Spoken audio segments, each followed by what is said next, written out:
Jenine Scott, Hi. Oh, wow, the whole name. the full government.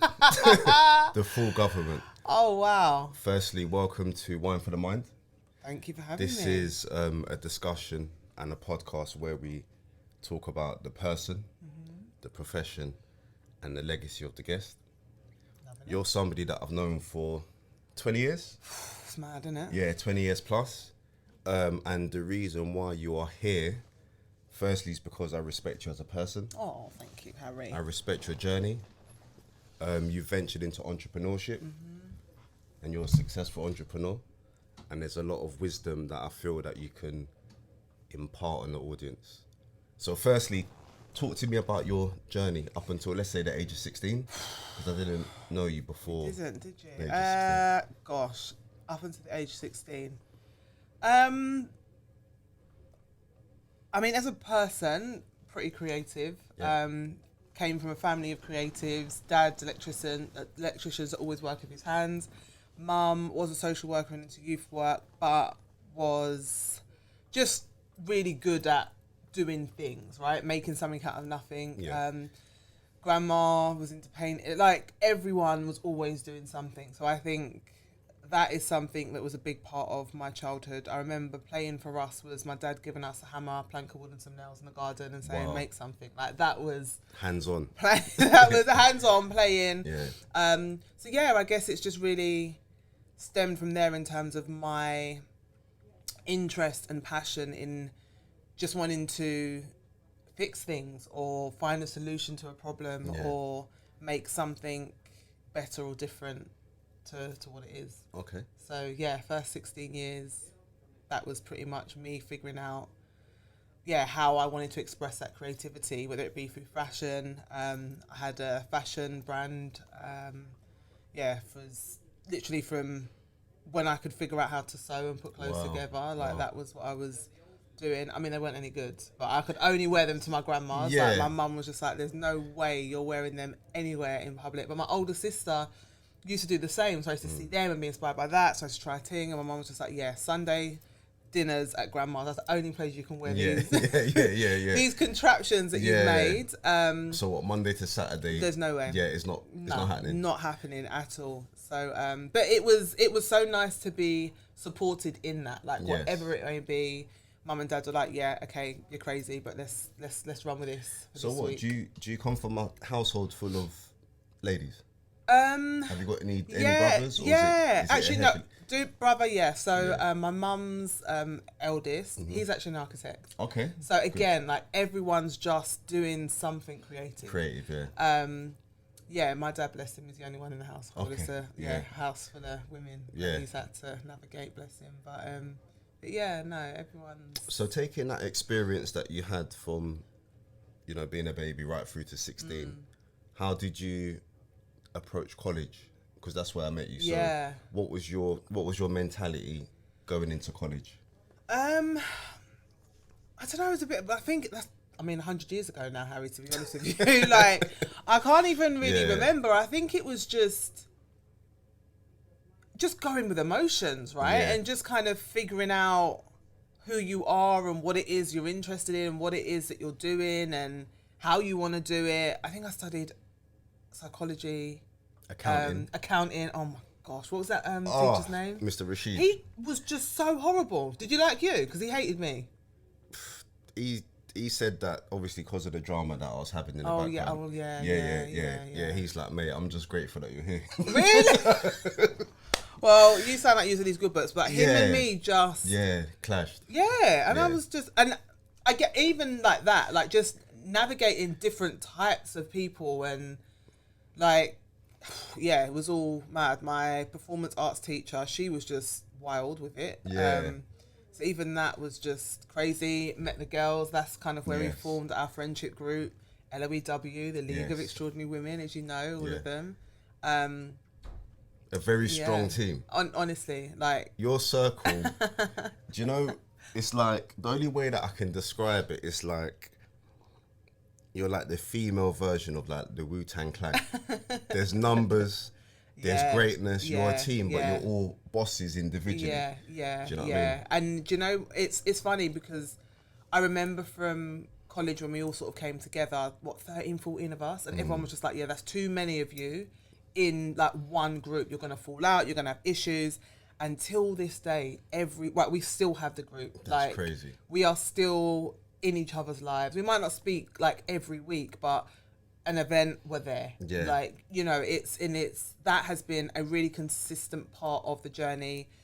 From meeting them in college. Sam, obviously, Yes, you know, yes. she went missing from college for a week, came Yes. back with a flat. That was HQ Yeah. for us, you know. Yeah, that it was was, where, Wolfenstein. you know, literally, like, that Wolfenstein was, HQ. flat 1A. That Yeah. was LOEW's headquarters. And we would go there in the morning before college and then come, like, it was just swear. literally living in each other's pockets and forming those friendships, a sisterhood. Yeah. That has been the consistent thing that has carried us through. So let's unpack that relationship. So you had about 13 of you. Yeah. Now, when you've got such a large number of friends, who was the epicenters of that relationship? Do you know what is interesting? Because I think we all, like, don't get me wrong, you're going to have some within the group that you're a bit more closer to. it's and there's natural. seasons as Yeah, well, it's natural. right? Yeah, it like, is, it happens. But there's just a mutual respect for everyone in their own right. So I don't think that there's anyone that we could say, yeah, that's the person who's like the leader of this, or like, it's never needed to be that. Like, everyone's just been so supportive of everyone in their own individual journey.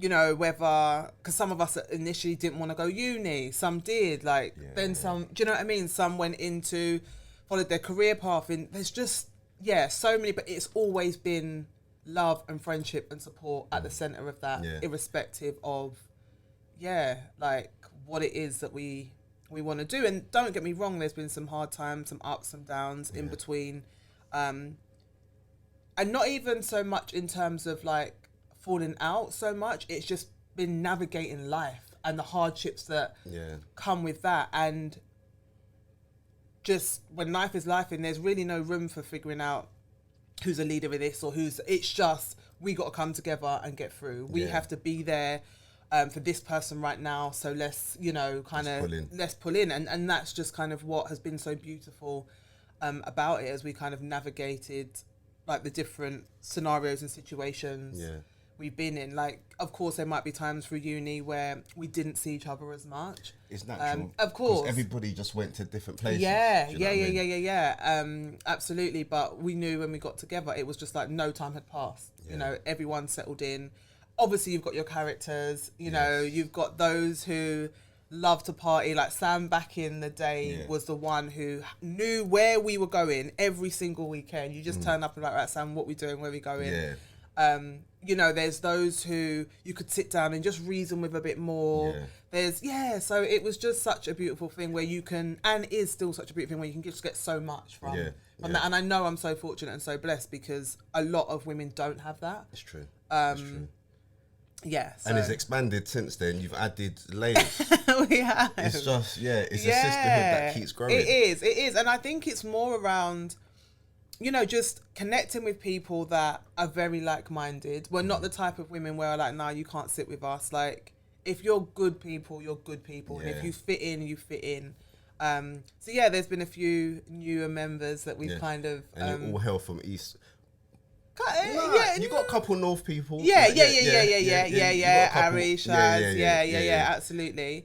But Monarchs was where it started. That was the hub. That's where it started. Flat 1A, you know, in Walthamstow. And it's just kind of built from there, really. So what happened after Monarchs? What was your life like going into uni? What uni did you go to? Went to Brunel. What did you study? Business management and marketing. Good. And I don't even know why. Like, you're not even really given... Well, you realise as you kind of go through it, looking back, that you're not really given, like, the tools and the resources and the support to understand what you should be going into. I'm a very creative person. I've always been that. No one told me about studying, you know, whatever it is I could have done at that time. I think I studied business management and marketing because that was what my partner at the time was studying. Do you know what I mean? He went to uni and done that. So I was like, all right, cool. That sounds like something I could do. So, you know, I went and did that. So went and studied business management and marketing. Really interesting just in terms of meeting different people from different walks of life, and I guess understanding business in a different way, from I guess what we sort of covered in like college on a basic level. Yeah, so uni was uni. I can't really. I mean, I always had something on the side again because the creative side. So as well as the business management and marketing, I think that's when fashion started taking off. I just remember us like touring all the different universities doing fashion, like doing our fashion shows. We got into London Fashion Week, one of the off-schedule shows. Wow. Yeah, we did that in 2008. If it wasn't that, I was baking cupcakes and selling them, or I was trying to start a modelling agency, or trying to, what was the other one? Being a radio, like just the trial and error, wherever the creativity took me, I was doing that. You just try to lock in and make something out of it. Yeah. In addition to obviously the academic side and, you know, learning whatever it is these lecturers are trying to teach me. But looking back now, it was always needing that creative outlet that I didn't realise that I guess was seeking, and I wasn't getting from the course itself, right? But yeah, I left with creative experiences that I went out, found and got on my own, and then equally left with a degree that I haven't really used to date, but it is what it is. Yeah, maybe so. But I think the early signs of business, again, I think everything happens for a reason. Yeah, absolutely. People are polarized in a certain direction unconsciously, but there's a conscious plan.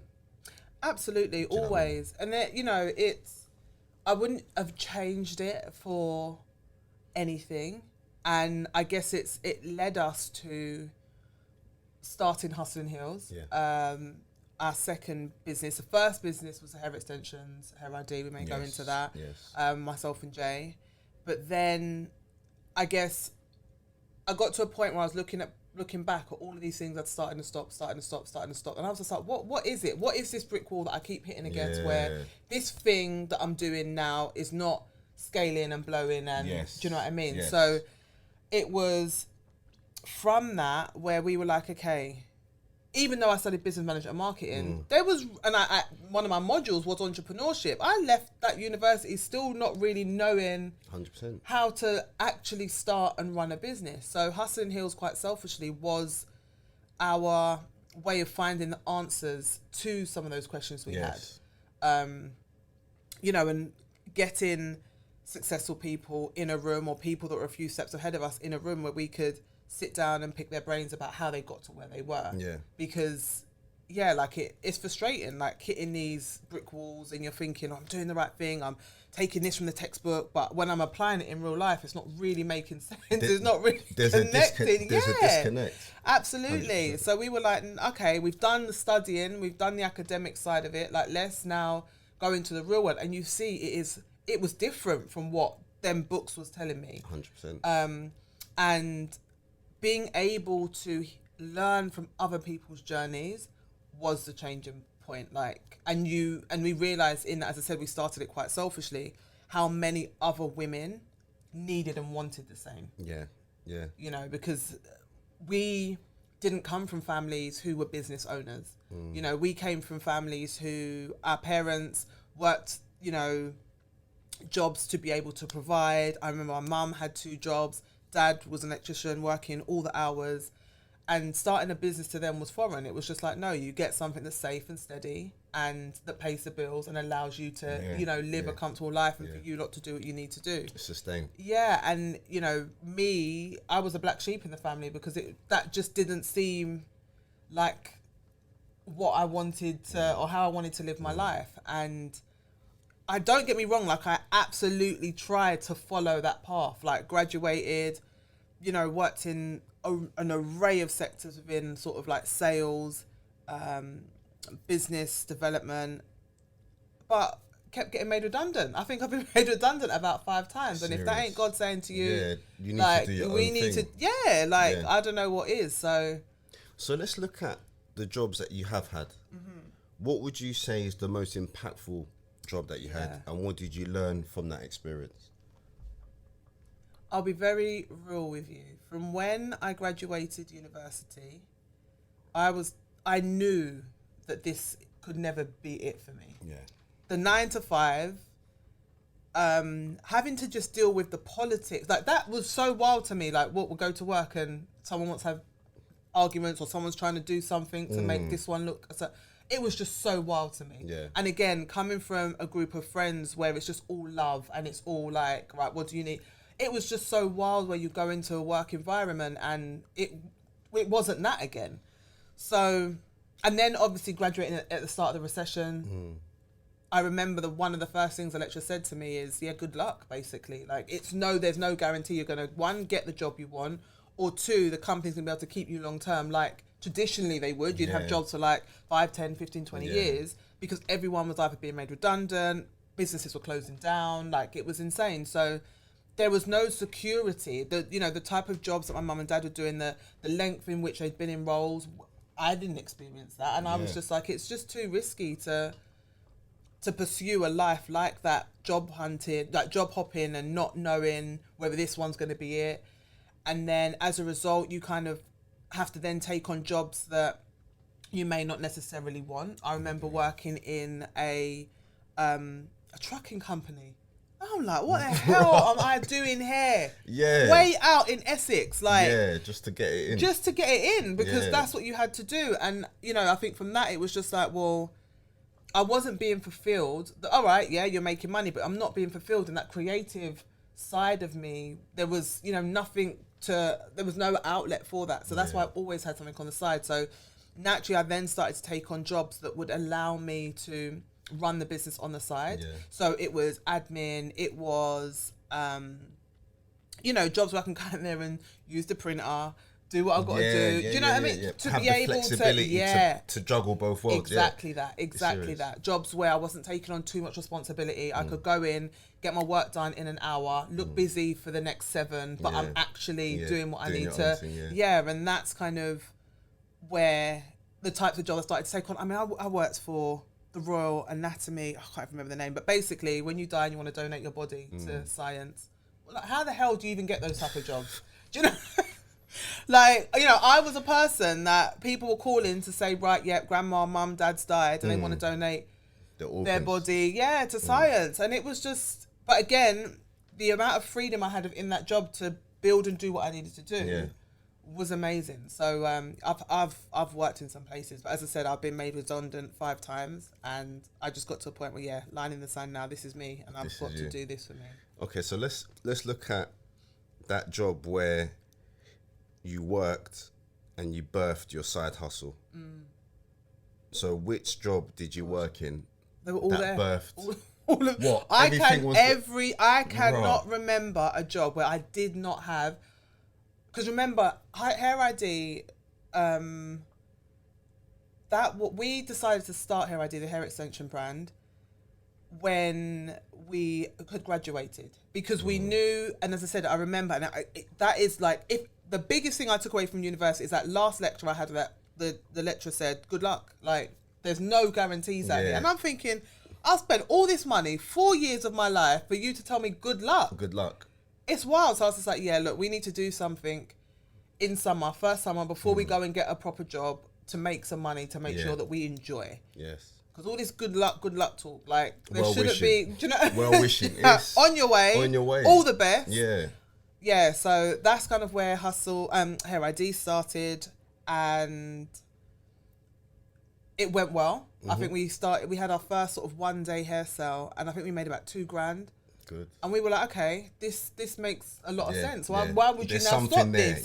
So then figuring out how to build a business around that. So whatever the first job was, I can't even remember now. It was that Hair-iD was always something I had to do. Like, I was selling hair out of my boot in between meetings, like, that's just what, we were doing. And as I said, some I've always been doing something on the side in a job.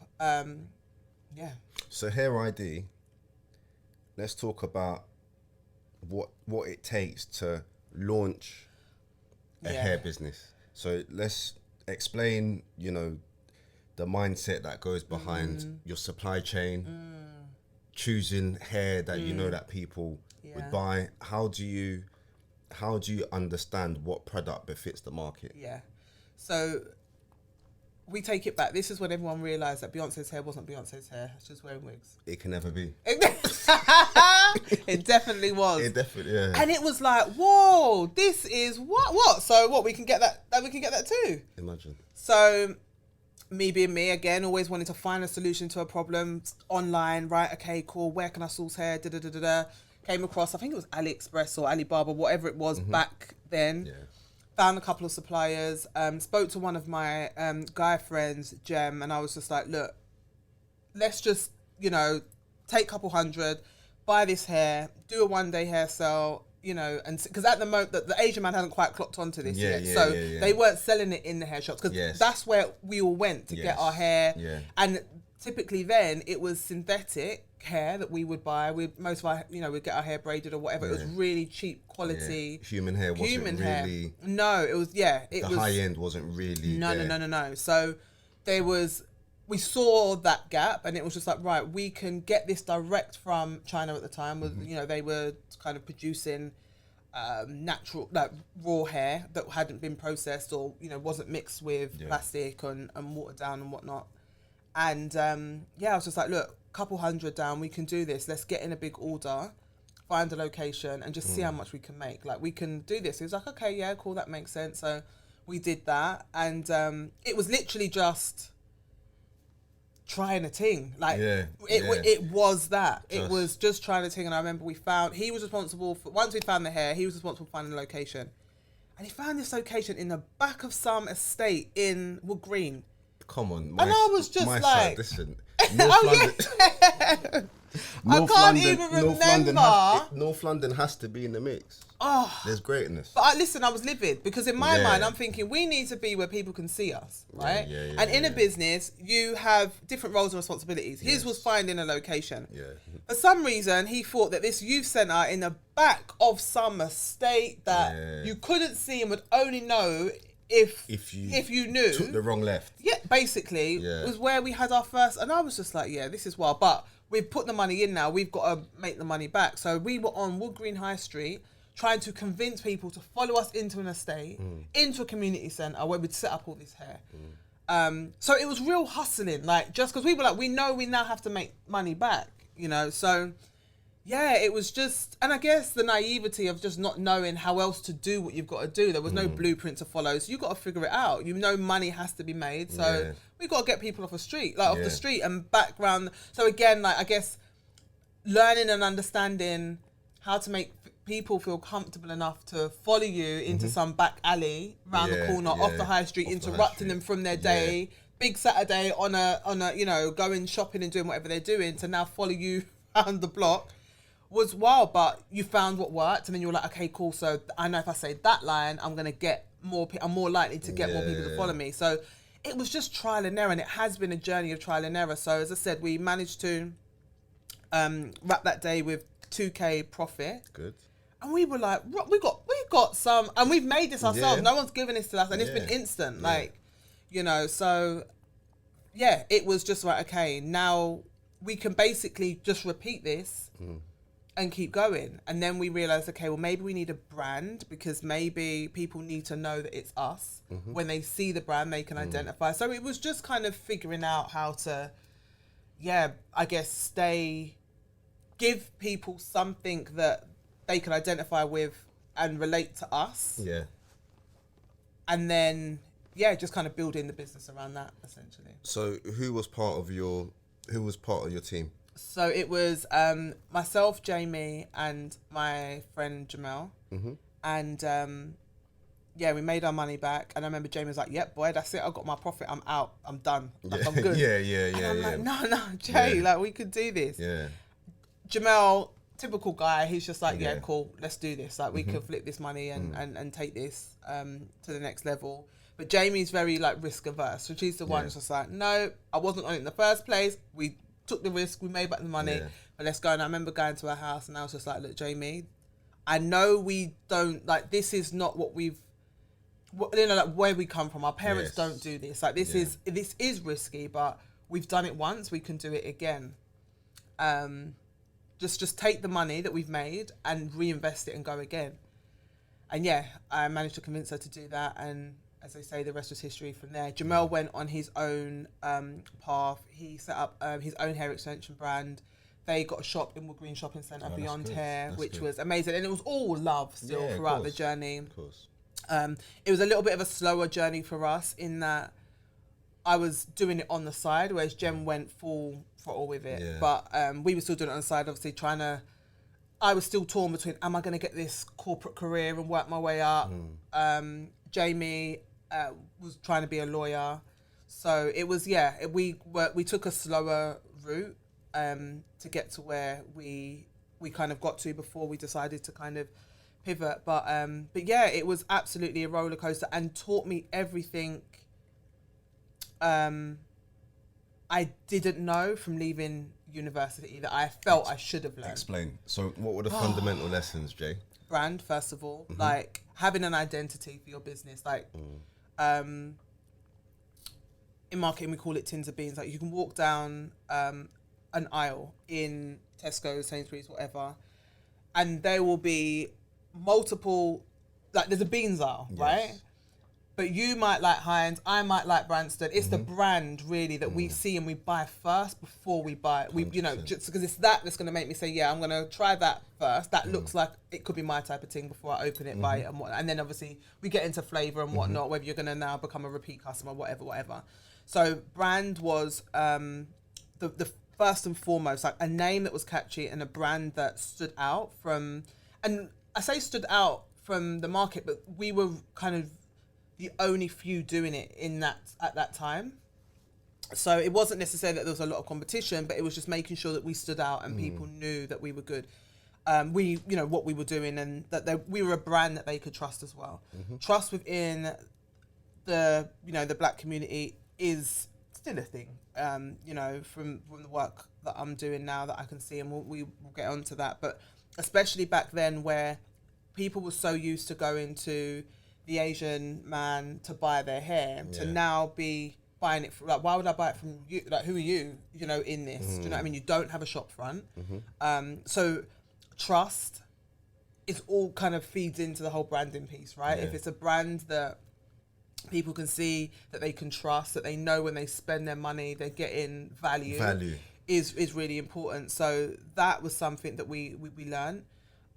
We also, it's the lessons as well that we learned so much from. So one of the biggest ones was when a video, we moved from hair extensions into wigs, and this was now where this was like Beyonce's thing. Like she had this lace front wig that no one knew for years and whatever. So we now got into the wigs, and they looked as good as they looked on Beyonce. So I remember doing a video, and it was me in my bedroom, made sure I had some good lighting, and it looked like my hair. I think I lifted it up, put it back down, and then it was just like that wow factor. I didn't really realise like what I was doing at the time anyway. Posted it on our page. Woke up the next day and this video went viral, and I'm just like, wow, okay, this is great. This is fantastic. Everyone's talking about it, but we didn't put our brand on it. There was no logo. There was no nothing. And this is what I'm saying. Like the lessons will teach you the most. When I'm seeing like the people like talking about this video, people are resharing and posting this when Facebook was big at the time. I'm watching this video get millions and millions of views. It is going around the world. And I was just like, Jay, this is it. Like we now need to make sure that we have got the website in place to make people like, you know, to help them to be able to buy. We can't be sending out the boot anymore. Like we now have to take that. So we were forced to kind of level the business up to now meet the demand. Now we did get some business trickling through. Some people recognise my face, and then, you know, once you would kind of say, oh, I know, that's that brand, and so on and so forth. We did get some customers that way. I remember I managed, because again, you have to figure out how to do the thing yourself, so I built our website ourselves. And I said to Jay, right, in terms of the processing time, we need to place an order in China. It will take anywhere between 5 to 10 days to get to us in the UK. We then need to, there's like a process of, like the wig has to go through in order to make it look natural. When it comes from China, it wasn't looking how it needs to look for you just to put it on. So that can take anywhere from a couple of hours a day. You've got to wash it Yeah. a good 2 times and whatnot, and then packaging it up and what. So we had to now figure out how to do this on a mass scale, overnight, basically, because people are like, where do I buy one? I want it now, Yeah. type thing. So we were like, okay, let's take deposits to give us the money to make a large order. Yeah. We've got them locked in terms of they're now going to be waiting for something, and then we've got the money to be able to bring in that first batch. So I think in deposits on the first time we took about 10k in deposits. So that's only a percentage of the full value, but that locked them in. We knew that we were going to buy the wigs and whatnot. So it literally turned my mum and dad's house into a factory, and it was like no sleep to be able to process all of these orders. And it was wild, but again, it just taught us so much in terms of having to. It doesn't matter how you're feeling or what, like, you just have to meet. If you want this money and if you're really about this, it's go time now. You need to put the order in, sure that you satisfy the customer with the fulfillment. Yeah.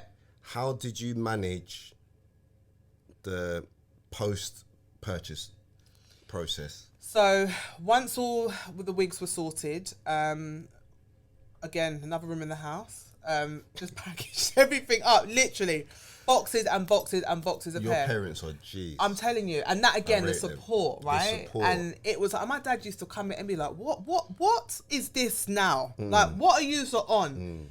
But we were like, Dad, like, we've made it. Like, you know, because then, you know, and it was, because we were selling like a wig at the time, anywhere between sort of 500 to 700. And we had orders coming in from all over the world at this point. Crazy. So we didn't have time to figure out factory, like where we were going to do it. Was the house. Like, Dad, Mum, thank you, I appreciate you, but please just allow us to figure this out. Yes. Once we get the money, we'll go elsewhere, type thing. So had Mum in the kind of production line, like she had a role. We roped in, again, the girls, LOEW, like to kind of help in part of the process. But when it came to packaging it up, it was a Royal Mail thing. Like we would take boxes out, like 2, 3, 4 trips to Royal Mail. And these boxes are like decent sizes. And sending them all over the world, figuring out like the custom charges and how to, the difference in price if you send it to America and what parts of America, and like it was all, but you're learning on the job as you go. Quality was a real issue. In a factory, there's you know, you produce it, whatever, then it goes for a process of quality control, right? We didn't realise that. We're just kind of doing what we're doing and we're packaging it up and going. One of my first ever jobs, again, another job that I had, was in a hairdresser. So I knew hair, older sisters, watching them style hair, like that was our thing. And that's where my love for hair, and again, another outlet of creativity, came from. So I was the one who would really be kind of styling and doing whatever. But the orders were a lot, so some of that had to be passed on to other people, but I wasn't checking it, right? So I remember we had a wig or two that went, no, there's a few, don't get me wrong, there was a few wigs that went out that weren't up to par. And people let us know, like, and I remember there were websites being set up, basically saying how we were a scam, how we were taking people's money, and as amazing as it was really hard, because behind the scenes there were people who were like, nah, you've sold me something that doesn't look like that video that's gone viral. So now we have a problem, type thing. And my face was the face of it, right? So it's serious business. it was real personal to me as well. And we got to a point where we were kind of we'd won awards, like we, you know, were starting to be recognised, and it was just like, to then hear people saying, oh, it's a scam, it's this, it's that, was really, really, really hard. And for me, I'm like integrity first and foremost. And I was like, give them their money back. Yeah. You know, because I never want, we never said, like, we are just two young girls trying to figure out how to make a little bit of money. We've clocked it. We're now doing it. We're not those type of people. Yeah. So I think within like a 3 month, well, from the first batch of sales that we did, I think we made about 70k, and we gave about 10, 15 of that back in refunds, because I was just like, keep it. But I there's no way I would want anyone in business to think that, you know, I'm out here trying to take people's 100%. money, Yeah, you know. The cause is deeper. Yeah, absolutely. So that was a huge lesson for us. That was kind of one of the biggest hurdles. But then the second one, making money so fast, right? And not coming from, again, like, we don't have people within like the network to know, like, what do you do with tens of like thousands of pounds that you've now got coming in? And we were processing everything through PayPal as well. And when you have a surge of money coming in from PayPal, they'll stop it. They'll block your account because they think it's money laundering or whatever. Okay. So we had like tens of thousands of pounds tied up in PayPal, and they want you to wait 60 days before they're releasing your money. Oh my goodness. Can you imagine? So now it's like, well, how am I meant to fulfill other orders because you're not? So the begging and the negotiation like we had to do with PayPal early doors to just try and get the money to be able to continue the business, because obviously we'd had that first issue now. So there's no way in hell I'm going to allow you now to hold on to my money. So I now can't fulfill the other orders for people to be like, nah, it definitely absolutely is a scam. No one's going to be hearing that after we've just, you know, so that was the next thing. But managed to kind of navigate that. Then the next thing now was people that I guess saw our naivety were like, all right, cool, these girls have got a little bit of money. Let's swoop in and help them to build this business now, right? And of course, we're like, oh my gosh, yeah, like we want to take it to the next level, but we don't know how to do that. Can you help us? Yeah. We're getting charged consultancy like 10 grand, 5 grand. And we're thinking, this is what you do. Like when you've now got money, you have to pay the experts to now come in and do whatever. But these were prime people that, again, saw our naivety, and we were green. Like we did not have a clue. We had a clue because obviously we know how to make the money, but it was like we didn't really, we thought everyone was good. Like we thought everyone's like us. Everyone's gonna, you know, want to support the thing and genuinely help us. And then you realise that people are just out here to take money. I think we paid about 10 grand in consultancy to someone. Until this day, there's absolutely nothing that we've got to show for it. Shark infested waters. Listen, it's wild. And it's your own. It is your own that will do it to you. It always is. It's just, and then I think we spent about 5k on a video, a commercial that we shot. Like, no one's seen it till this day. So the lessons have been wild and vast and hugely valuable equally, because it's enabled us to be able to help other people not make the same mistake. Yeah. And that's really what the premise of Hustle in Heels is. And Hustle in Heels kind of, there was an overlap in that, building out Hair-iD and kind of seeing the different aspects of business that we had to understand and navigate, and just wanting to make sure we were doing the right thing. We were like, right, this is what we need to get other successful people in the room to kind of figure out how we do this, right? So we were always very inspired by America and just the vibrancy, the energy, the hustle, the success out there. I have an older sister who lives in Atlanta, so every time I used to go out there, I used to come back on 10. Like people like Jen. ATL is the best place for black entrepreneurship. There's no greater place. None. I used to go there, Harry, and it was insane. Like the energy, I used to be like, this is missing from the UK. Like this is wild. Yeah, it's serious. It is. And I remember going out there and I come back, you'd be speaking to people and they'd be like, yeah, I'm a chef, a hairdresser, I'm an entrepreneur, da-da-da-da-da. How can we work together? And I'm like, what? Wait, what? You do like all these things at once? In 24 hours. And I'm like, whoa, okay, yeah. And it was just, and the willingness to connect and collaborate. How can we work together? Yeah. Like, what? Let's sit down. Let's chop it up. And I'm like, why do we not have this? We haven't got it here. So Hustle in Heels was our way of bringing a bit of Atlanta back to the UK.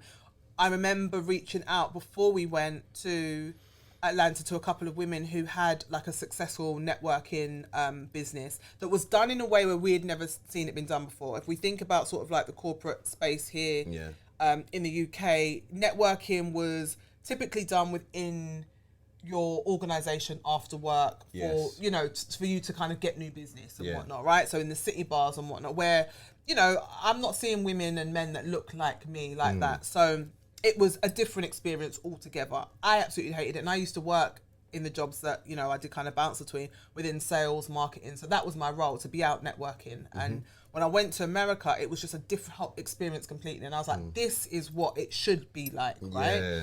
So how do we bring that back? So before I went, really intentional, we reached out to a couple of people that had successful networking organisations and communities of their own. And we had a few meetings lined up to kind of pick their brains, like, right, how have you done that? How do you do this here so that we can kind of take that back to the UK? Replicate that model. And replicate that out there. I'm jumping a bit, but just to take it back in terms of how we even got to Atlanta in the first place, I remember my first job I said was in hairdressers. Yes. So I went back there once we kind of got a bit of, when we're thinking about how do we kind of take the business to the next level, I went back to the hairdressers, the owner, Aubrey, God rest his soul, he's passed now. And I said to him, look, we have got this hair business, we've made loads of money, like we want to come in and have like take over your salon and and he was probably looking at us thinking, all right girls, here's just like, listen, the UK hair scene, you lot think this is it, you need to go to America and really see what this thing's saying. And you know, for me, you're basically saying no, innit? But cool, whatever it is, I need to go to America, I'm going to do that to show you that we're about this type thing. So we went, didn't materialise a partnership in the way that we wanted to, but I was just like, it's fine, he ain't ready for us, you know, whatever, I'm going to go to America, we're going to come back, So it's like, you need to go to the Braun Brothers show, you need to come back and tell me what you've learned, and then we can have a conversation about you partnering with me here in this salon. So I was just like, yeah, okay, cool. Harry, when we got off that plane and into that event, I was just like, okay, I get it now. You get it. You get why he said you need to get get out it there. now. Yeah. And as I said, being really intentional, just trying to think about who we can connect with and network out there. I was doing that from the UK before we went, because I wanted to make sure that we were just, you know, taking all of the opportunities to make sure that we came back with so much. But that Braun Brothers show opened up my mind. So Atlanta, you was talking about the Afro and Hair show over there. Yeah. So just talk me through that. Went to first job was in the hairdressers. Went to him and was just like, we've made it. We need to partner with you. You need to work with us because. And he basically looked at us and laughed and was just like, yeah, you little girls don't know nothing. You need to go to America and see how it's really done. So we were like, okay, cool, we'll do that. And then come back and, you know, we're going to work together, right? So, went over to Atlanta. My sister lives in Atlanta. I've got an older sister who lives out there as well. So it was really easy to just kind of go up there and, you know, do what we needed to do. But we attended the Braun Brothers Hair Show. That was a show he told us to attend.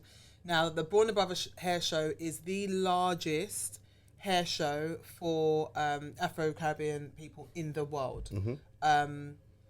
It's family owned. It's a privately owned business. And, yeah, it's just, like, the place where people in the hair industry go. So all the celebrity stylists, that's where they would have come up from. And they're teaching like the newest and the latest techniques, things that we're not even thinking about here, you know. And over in America, it's regulated as well, whereas here anyone can set up a hair shop and just open it up and do whatever. So you have to be good at what you're doing over there, else you lose your license, right? So we were learning from the best of the best, and they have to also keep updating and upskilling themselves as well to kind of make sure, you know, that they're staying relevant. So we saw it instantly, and it was absolutely mind-blowing. We were like kids in a sweetie shop. Like, it was, we really understood and felt within us that, we thought we knew what we were doing, but nah. So we were able to take from that we really needed to hone in and focus on like a specific area. And for us, that was luxury, high-end, quality hair. As I said, our wigs started at sort of £500, but when we got back, they were like 700, 800, a grand plus now. Because, Crazy.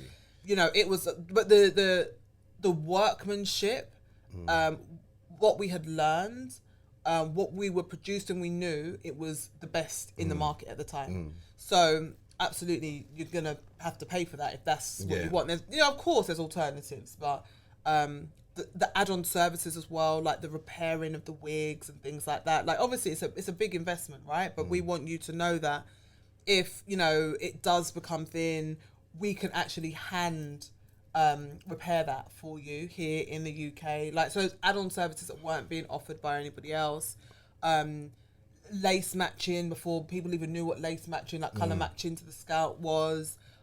We got into working or supporting women who had were suffering with alopecia and hair loss. Yes. It was giving them a new lease of life in a way that no one would have been able to before. I had women sitting down with me and were like, you know, I wear a scarf all the time when I go to bed. My husband doesn't know I'm bald. Like, it was, you know, giving women like that a new sense of confidence and a new sense of, you know, self-worth that was different from the kind of cosmetic, I've got the latest wig, do you know what I mean? And that for us was really, really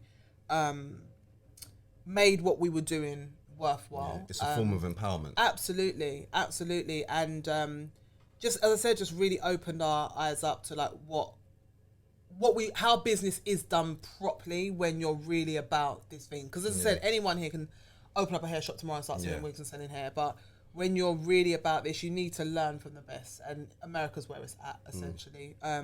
So came back. He was so blown away that we actually took the advice and done it. And that's advice to anyone watching. Like, if you're going to approach someone to work with them or to become a mentor or to, you know, really kind of take from them, if they tell you to, because often it's a test, right? And I've heard a lot of successful people say, when people approach me, I'll tell them to do this, this, and this, and no one ever does it. They don't do it. They don't do it. And that is very telling to them. Like, if you're not willing to take the initial steps to, you know, take on board what they're asking you to do, then they're not going to give you their time. So that was a big lesson there. Like, if someone that you respect and, you know, is a true veteran in this game says do something, do it. And that opened up doors. So we went back and partnered with him. We were able to sort of take over his salon for a day a week, and that allowed us to offer that real luxury exclusive experience to our clients.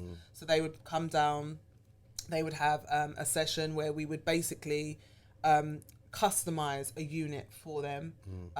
We also, off the back of that, flew out to China, because again, now you spoke about supply chain. The importance of us knowing that our manufacturers were able to meet the quality demands now that I needed to be able to take, you know, to run this business in the way we're running it. So we flew out to China. That was an experience in itself.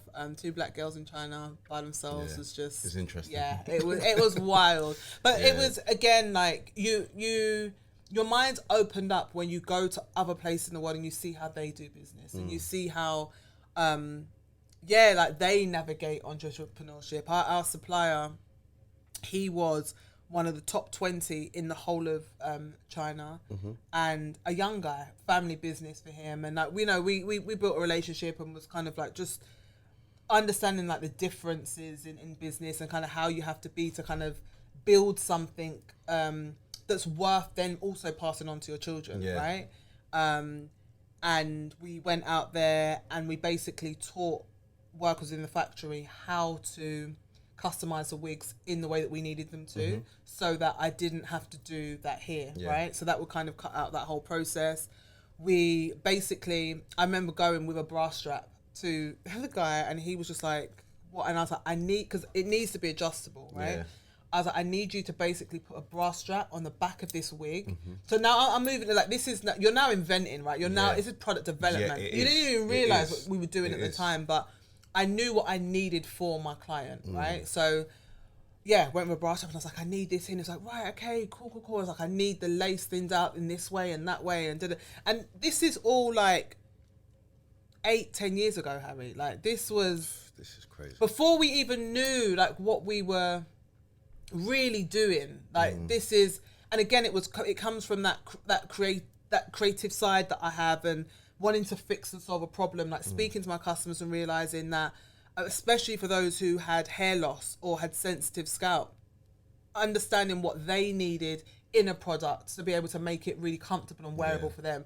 The softness of the lace and things like that. And so, I went out to China. I was like, right, I need this and this. I know you sell this to the mass market, but I actually need something completely different now.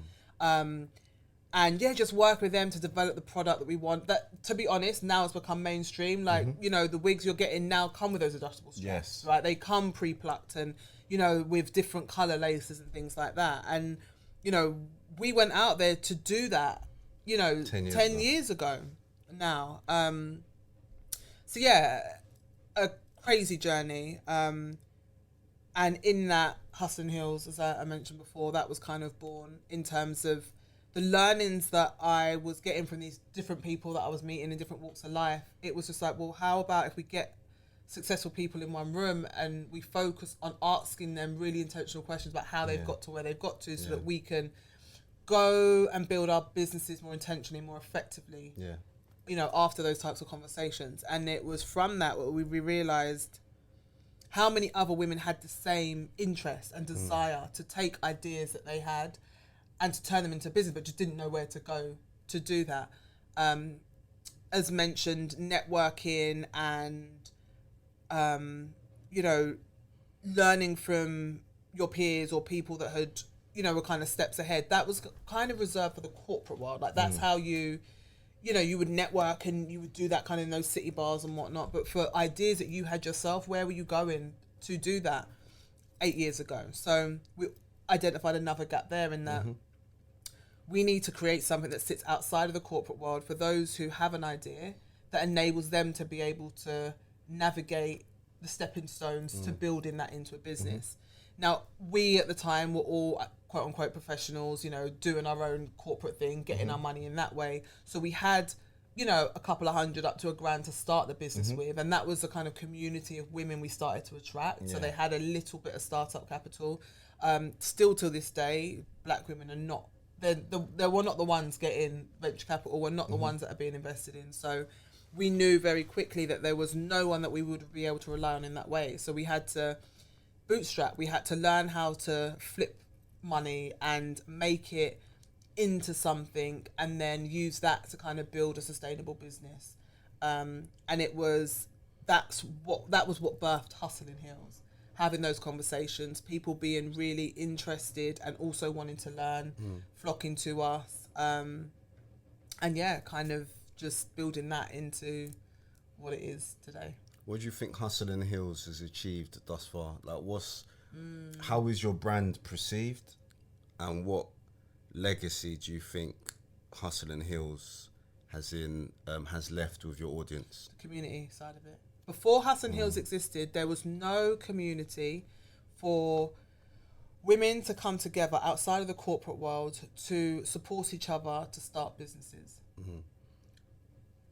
Or if there was, I wasn't aware of it. We've got an online community now of about 20,000, predominantly black women, who prior to that had nowhere else to go. Now, there are loads of communities that have started up as a result, which I'm grateful for, because if we had those communities when we started Hair-iD, back then, we would have had the support, we would have had access to the tools, resources, answers, the people that would have helped us to navigate some of those journeys, losses, lessons that we went through, right?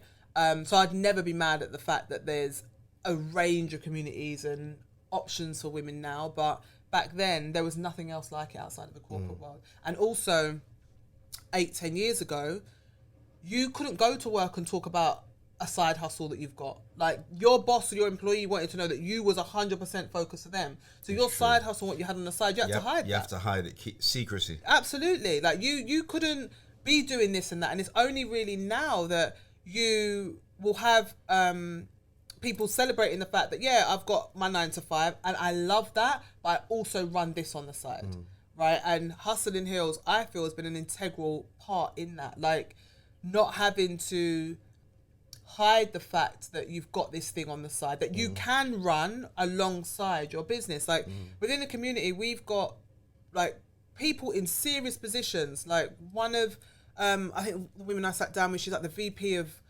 something within Barclays Bank, for example. She's like, listen, I love my job. Like, I would never stop that. But I also have a passion for this, and I want to be able to build and run this outside of, you know, what I do.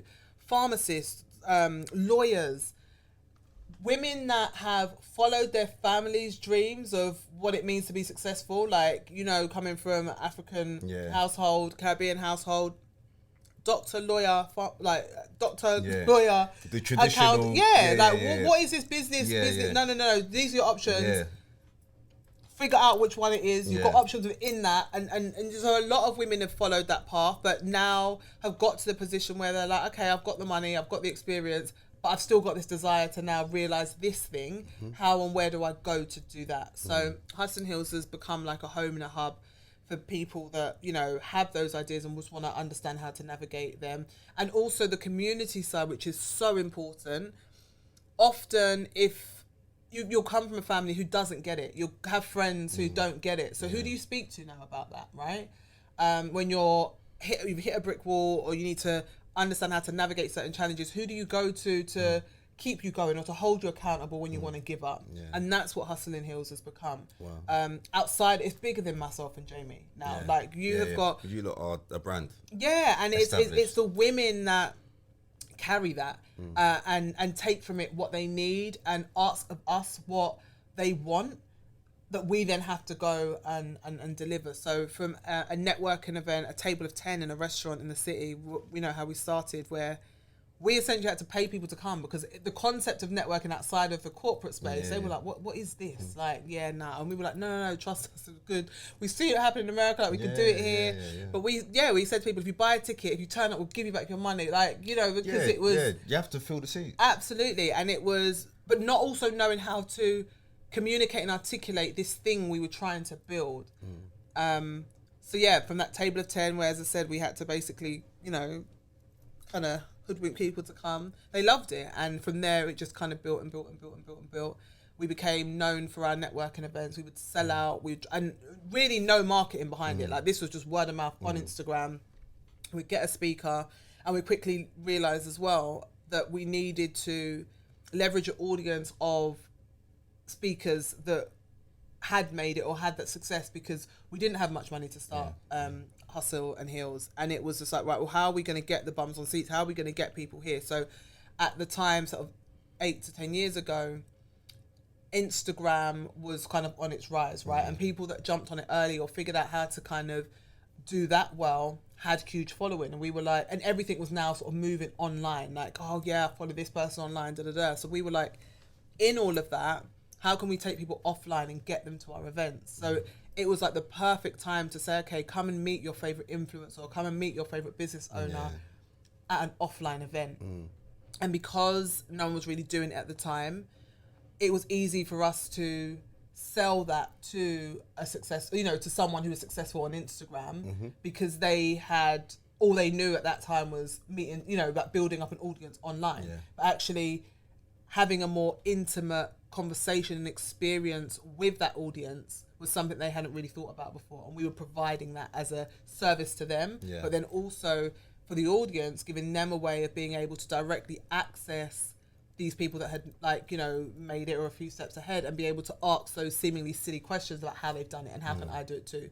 Because the internet was there, but that's a minefield in itself. How do you know what information is right? How do you know right for you? How do you know what you should do and what you shouldn't do, and for your specific type of business and niche, if it's going to work? And there's no better way of having a direct conversation and dialogue with someone that has done it, that's seasoned in that era, and can help you to kind of overcome some of the challenges that you're up against. So Hustle and Heels and Hair-iD for a long time was kind of running side by side. And as I said, we started it quite selfishly in the beginning to get those answers that we needed to be able to overcome some of the challenges that we had faced in business. And then, it got to the point where it was a bit much to run both. And then I met my now husband, and he turned around and said, yeah, Hustling Heels, I don't know what you do with it. I'd never invest in it. It's whack. You need to kind of change the direction of it, because this lunch thing, you ain't really making no money. And if this is something that you're investing so much time in, you need to take it to the next level. So that was the next pivot in the journey. So how did you turn Hustling Heels into something that's generating an income? Have you got sponsorship behind you? Because obviously a lot of people have ideas. A lot of people have passions. Again, independence means that you're gonna self-fund for a long period of time. Where are you lot at now in terms of the financing of this great vision? Yeah, really good question. So going back to the point where my now husband said to me when we first dated. Your husband's a legend. Listen, I need to get that out there. That guy is different gravy. Oh, he is. But yeah, so we started dating, and he was just like, this Hustling Heels thing, you need to, like, it ain't it. I'd never invest in that. And me as a person, like, who had built and put, like, you're getting my everything. If I'm building something, I'm doing something, it's my all. I think after I heard him say that, I didn't sleep for about a week, Harry. I was like, how are you going to tell me this thing that I'm building? It doesn't matter if it's not making money. It doesn't matter if, like, it's impacting people's lives, right? Yeah, I'm spending all this time to the point where I'm now shifting focus onto this, because it you know, it's now fueling a different passion, right? It's now giving back and feeding my love for wanting to help others in a different way than Hair-iD was. How are you going to tell me you would never invest in that? Not that I even asked you, but unsolicited advice. But that was what I needed to hear, to understand that if you're really going to do this thing now, it needs to change direction.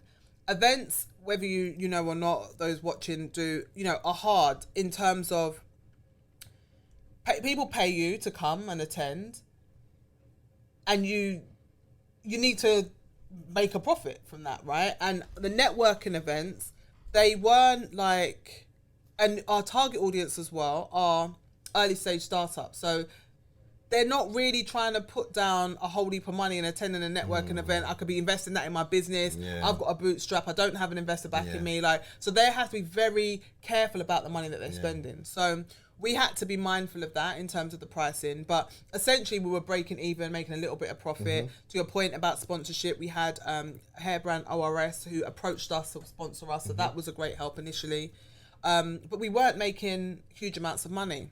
But that conversation with him made me realize, like, if this is what you want to do, you need to think about other streams of revenue to make this sustainable now. Leverage.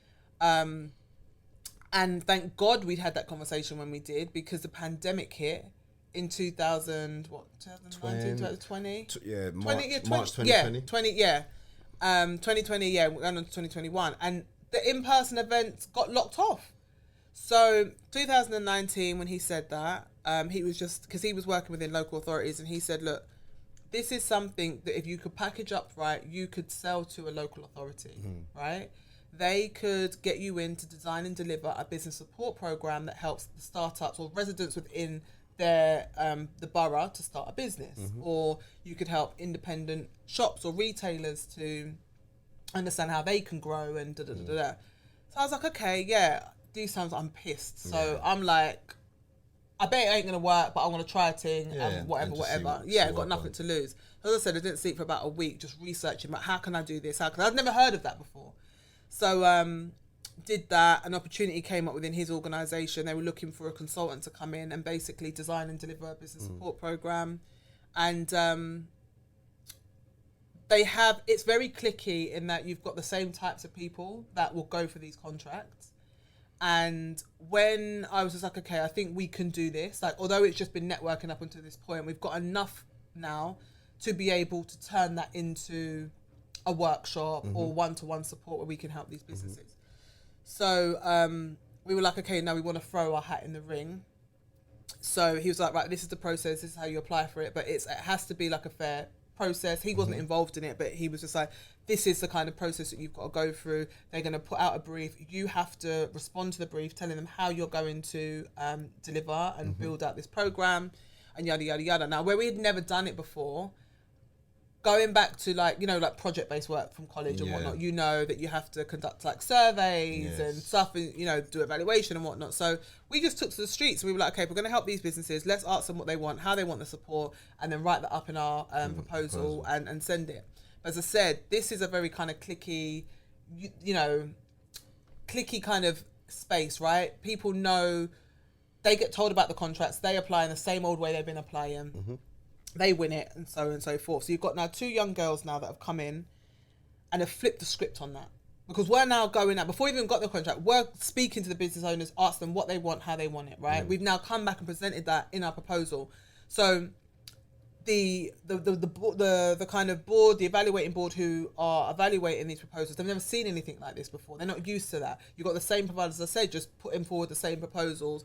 But we've now come at this a very different and kind of unique approach where we're doing some of the work up front, presenting it to them and saying like, this is our methodology on the basis of what the business has told us they want. Blown away.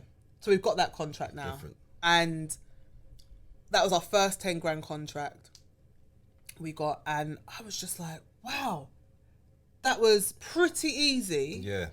Considering, and remember, we are doing events where we're kind of getting like, not convincing people to pay £25 to come to an event. We've just got 10k Just for writing a little proposal, and we've got to support X amount of businesses, and you know, like the amount of work we would now have to do was different to organising an event and marketing it and getting people to come and so on and so forth. So I was just like, this is really, really, really interesting. So we did that, and again, our approach and our just ability to, I guess, see things different meant that we were doing things completely different to how other people were doing it, right? So these key players that, you know, would kind of just go and get a contract like that, deliver it out. We were approaching it completely differently. So I had huge success in that. I think it was like a 3-month project. And we were like, right, we need to now run with this and take it to all the other local authorities and say, look, this is what we can do for 10k. Yeah. Like, let's replicate it. So we did that, and contracts just started coming in, building. So Hustling Hills, through the pandemic now, was able to survive and took off in its own way because we were now working with local government authorities to help them to understand how to reach and engage people that wanted to start a business or the independent retailers that were struggling. Obviously, the pandemic, business had to shut down. Now more than ever, these local authorities need to be seen to be supporting these businesses. Who are you going to turn to? Whoa, Hustling Hills are here, flipping the script in terms of the way business support has traditionally been done. New, fresh, innovative. This company's been built by entrepreneurs, for business owners. We speak the same language, we're relatable, we're young, we get it, we've got the energy, we know all the new hacks, social media, we can do all of that. Yeah. Whereas these older ones in the game were just like, what, social media? Like, what? Like, traditional methods. Like it wasn't working. So we were going into shops, like, like, boss man, like, let me help you with your social media. And, you know, and it was just people that other organisations weren't able to engage. We were, right? And the results were insane. And local authorities were like, wow, you've done this with... And again, the passion. We never had the big office. We never had the big team. This is me and Jay going, knocking on doors, doing whatever we were doing. So we were a lot more agile, right? We were a lot more flexible in terms of the things that we could focus spending the money on. So we quickly learned, right, we need to now use this to build Hustling Hills, to build the brand, to build the business. So we were able to do that. And again, not getting any finance. So we were able to now take on a team, train them up and like help them to understand how you engage businesses. Now build a team of advisors, build a team and train up facilitators to deliver workshops with the same energy in the same way, right? So we could now scale up and focus on getting in these contracts while we've got a team that deliver. Yeah, so you direct it, somebody manages it, and you've got a team that deliver it.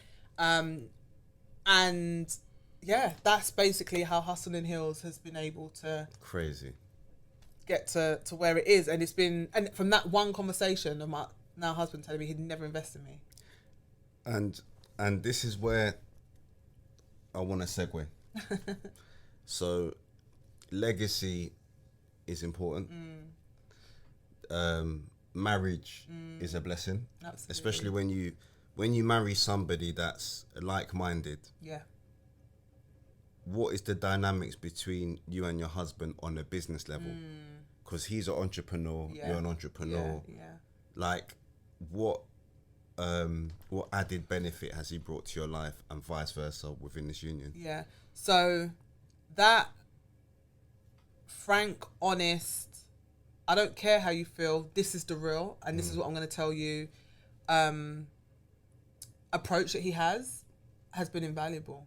Like, I'm obsessive with like excellence.